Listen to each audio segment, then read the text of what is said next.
अस्सलामु अलैकुम, ज़ होम्योपैथिक डॉक्टर शबीर अहमद साहब खिदमत के हाजिर یم मलګرو تاسو به کتلی وی نن سبا چې څنګه ګرمي شروع شي نو په بازار کې د شیشې په مرتبان کې ډېر ښکلي رنګ کې آلو بخارا شربت خرڅېږي او چې کوم ریړۍ باندې دا خرڅېږي نو په هغې باندې ډېر ښکلي لیکل کړي چې جگر کی ګرمي کے لیے او ګرمي کا توڑ د جگر د ګرمایش لپاره ډېر بهترین څیز دی.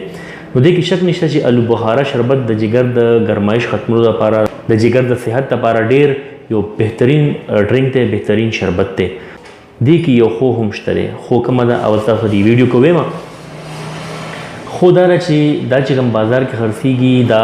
شیشې په مرتبان کې او ډېر ښکلې اورې پکې اچولې شوي وي او پرخه پرخه ښکاري او سړی تندې اغوستی چې ورشي نو هغه وایي چې دا خو د جگر ګرمایش هم ختموي، زما تنده به ماته شي نو هغه اوس کی دا سکل بالکل تاسو مه کوئ. د دې ډېر زیات نقصان دی اثرات دي ځکه چې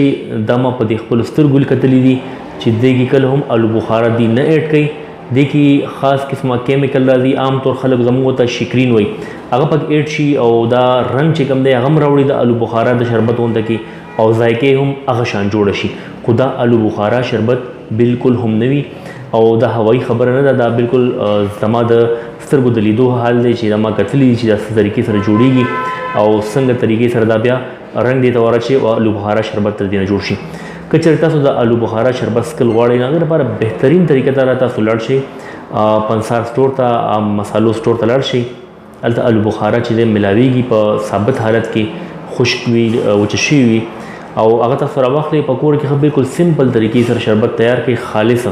او یخې کې هغه اوس کړئ. که چېرې تاسو نه دا محنت نه کېږي نو بیا په ګرمۍ کې کوشش تاسو داسې وکړئ چې شربتي بزوري راځي، هربل سیرپ دی د کرشي د همدرد د دواړو کمپنیانو راځي، شربتي بزوري راواخلئ او په یو ګیلاس اوبو کې تاسو 2 چمچې سهار ماښام څکئ.